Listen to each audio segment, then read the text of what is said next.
त्रिनयनेचं चिन्ह आहे ना? त्रिनयनेच्या लेकींजवळच असतं. दिव्य शक्ती आहे या चिन्हात, हो ना?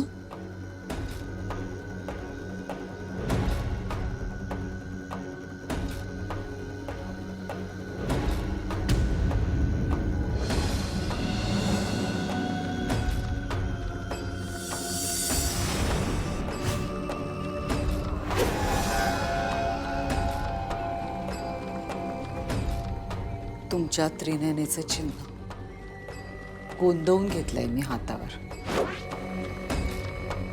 म्हटलं बघूया काय करते. काही वाकड करू शकत नाही ती माझं. आता ह्या त्रिनयनेचं चिन्ह असलेल्या हातानेच मी सगळ्यांचा जीव घेत सुटणार आहे.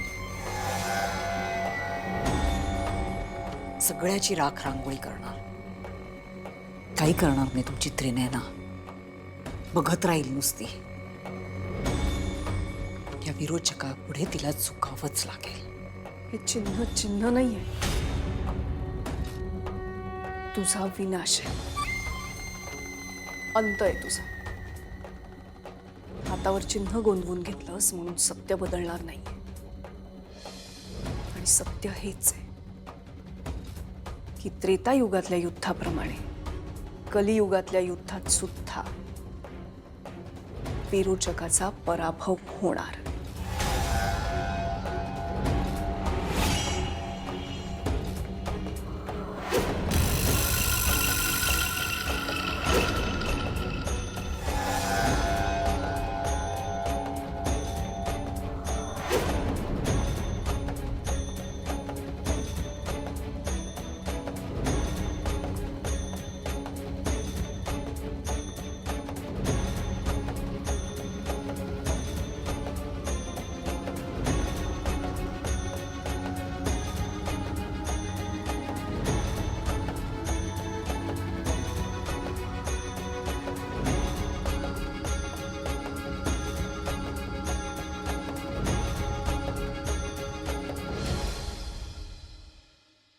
हे चिन्ह तुझ्या हातावर आलंय की तू आणलंय ते तुझं तुलाच माहित.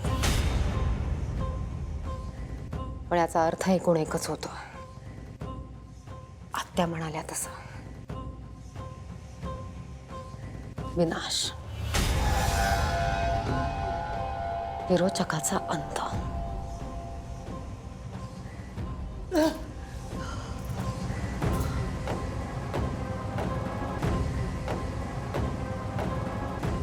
कित्येकदा सांगितलं मी तुला, शरण्य सगळे गुन्हे कबूल कर. या घरातली माणसं चांगली आहेत, तुला माफ करतील.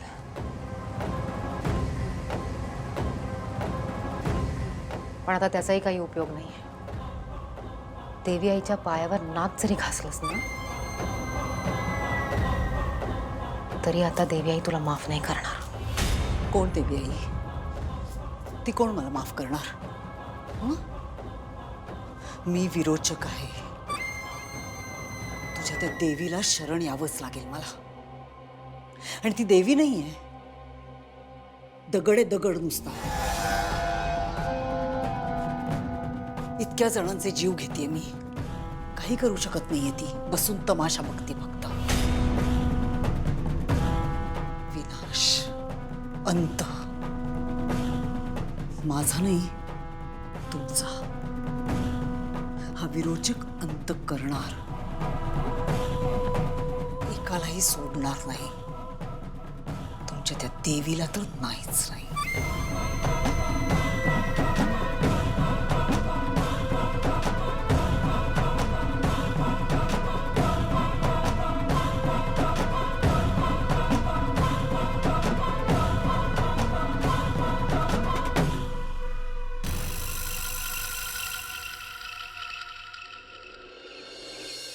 आता रुपाली म्हात्रेच्या हातावरती जे चिन्ह आहे त्याबद्दल काय वाटतं तुम्हाला?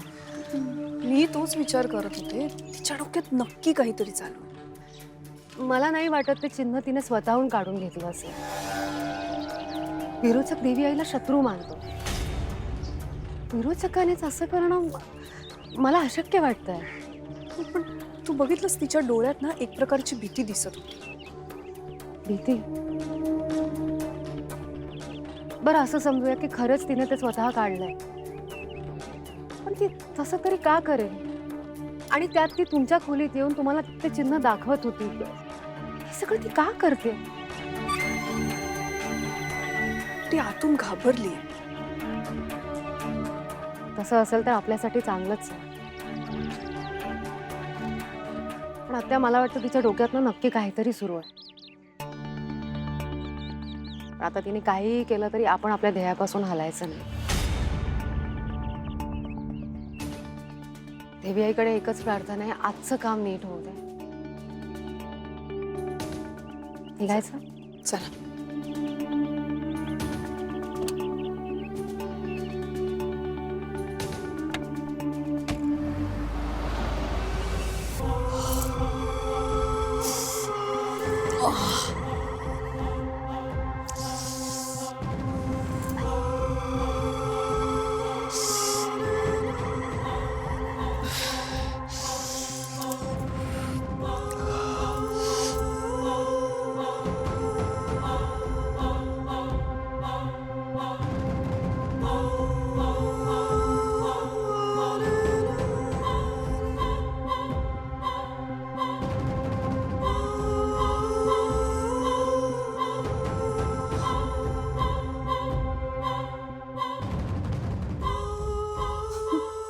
वेदना गेली.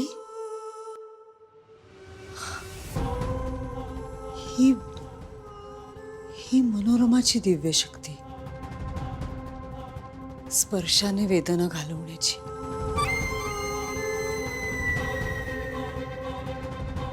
म्हणजे मनोरमाची शक्ती मिळाली मला.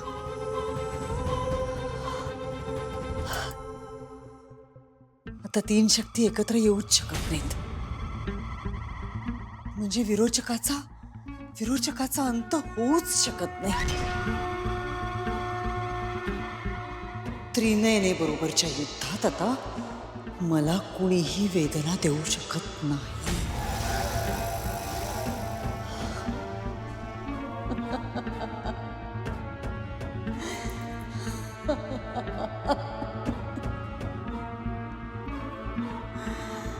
दिव्य शक्ती.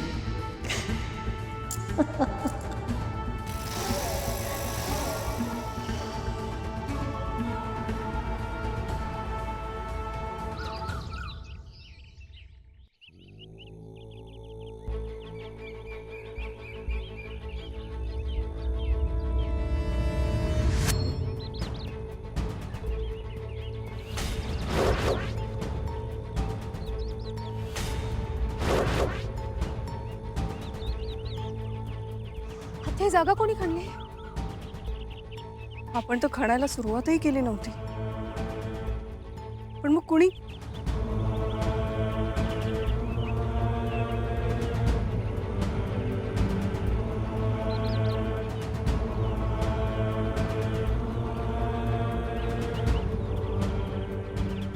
आपण ज्या दिवशी इथे आलो होतो त्या दिवशी नागाने आजींना दंश केला. मला रुपाली मात्रेचा फोन आला होता. आपण लगेच घरी गेलो आणि घरी गेल्यानंतर कळलं की रुपाली मात्रे दिवसभर घरी नव्हती. आपण गेल्यानंतर ती घरी आली. याचा अर्थ रुपाली मात्रे आईच्या अस्थी नाहीये तिथे.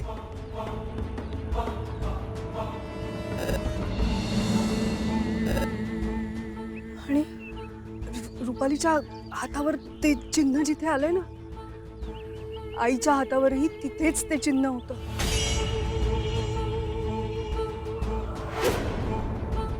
काय?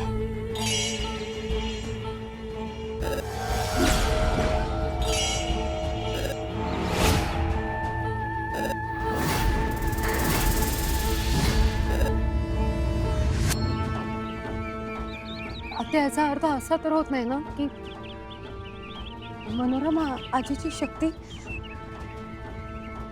आता विरोचकामध्ये आहे.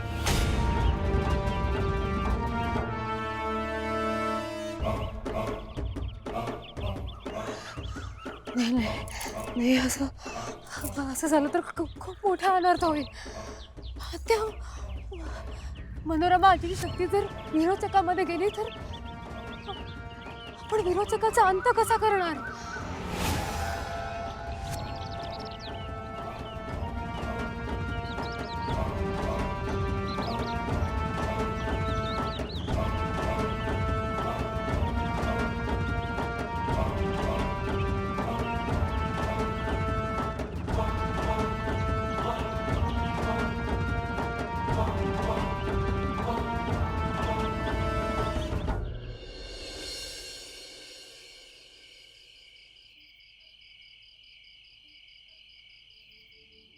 नाही, पण देवी आई असं होऊ देणार नाही.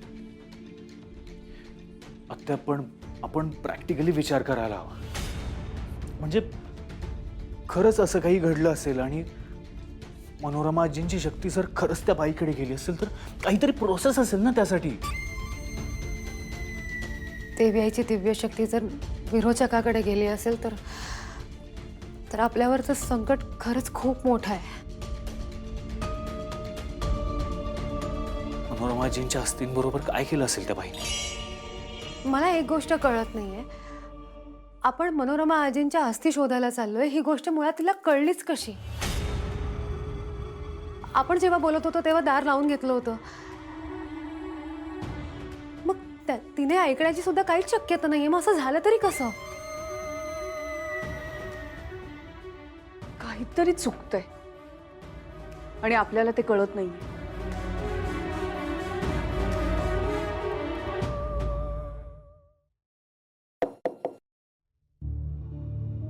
येऊ? काकू या ना.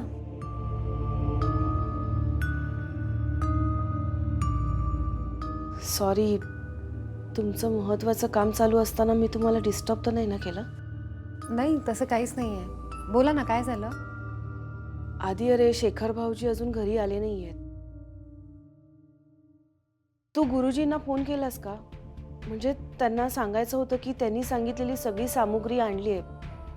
अजून काही आणायचंय का? मी करतो त्यांना फोन आणि रिमाइंड सुद्धा करतो त्यांना. काय झालंय?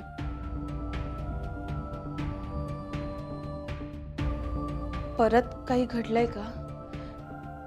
काही टेन्शन आहे का? नाही तसं काहीच नाहीये काकू.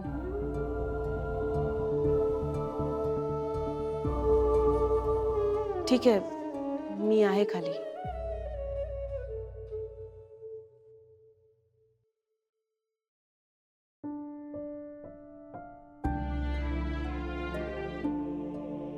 नेत्रा अद्वैत, उद्या आजींचं कार्य आहे.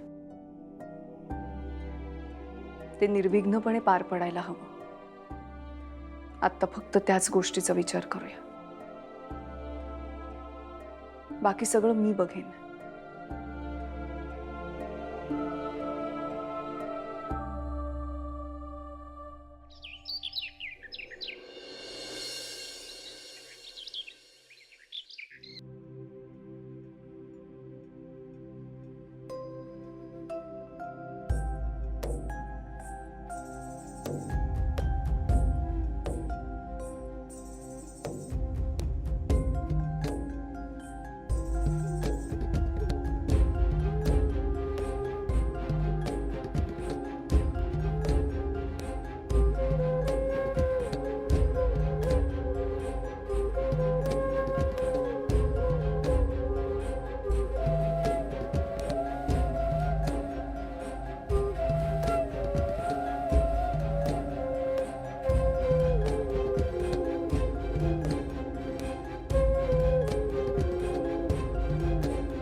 देवी आई, मला संकेत येऊन सुद्धा मी कोणाचा जीव वाचवूच शकणार नसेन. तर मग हे संकेत का? नक्की काय इच्छा आहे तुझी?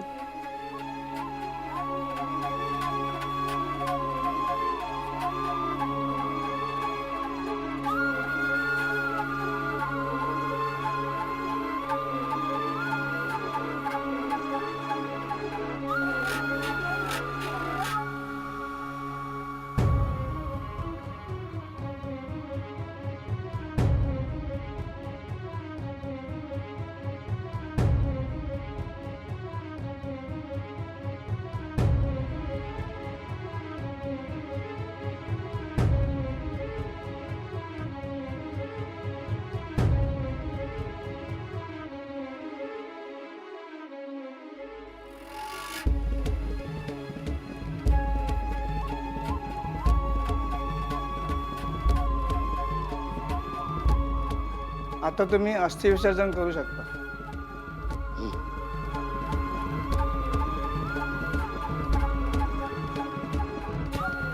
अद्वैत, आईच्या अस्थी गंगेत विसर्जित करायच्यात ना? हां आधी तुला सांगून ठेवते, माझ्या अस्थी ना गंगेतच विसर्जित करायच्या आणि त्याही तूच विसर्जित करायच्यास.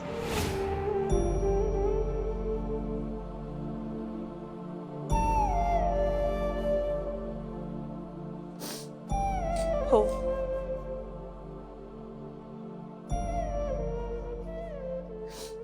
त्या दिवशी आई आधीला म्हणाल्या की गंगेतच अस्थि विसर्जित कर.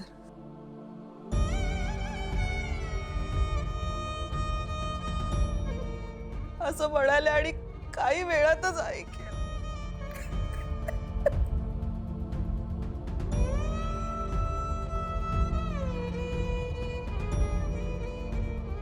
पण आजी असं का म्हणाली? तिला तिचा मृत्यू दिसला होता का?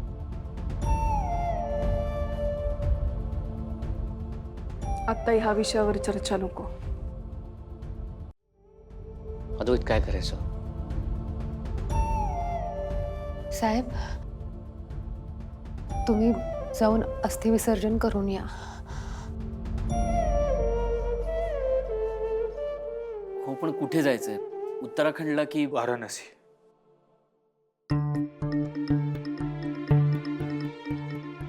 आजी नेहमी म्हणायची की तिला वाराणसीला खूप शांत वाटतं.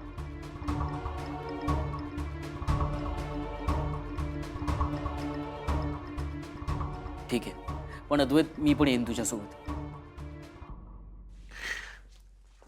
ठीक आहे.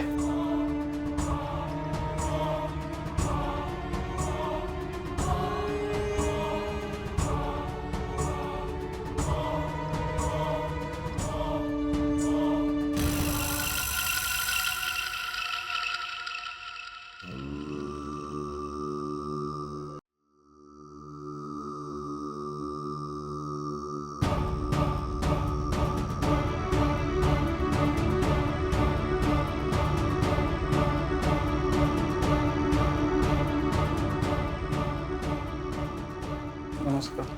झालं सगळं विधी. हो, सर्व विधी व्यवस्थित झालेत. मी ड्रायव्हरला सांगितलंय तुम्हाला सोडायला, तुम्ही निघालात तरी चालेल.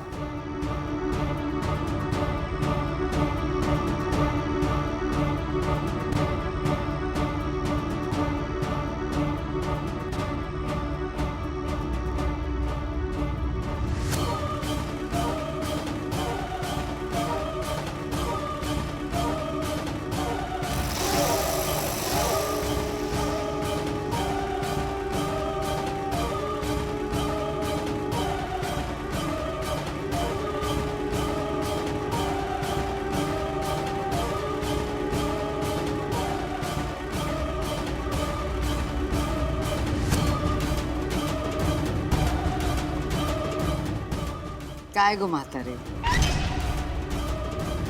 अशी कशी निघून गेलीस?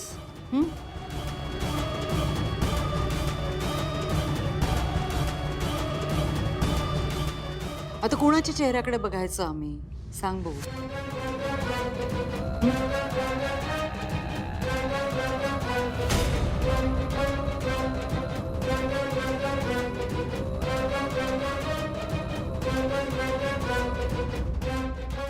असो असो, जिथे असशील तिथे सुखी राहा म्हणजे झालं.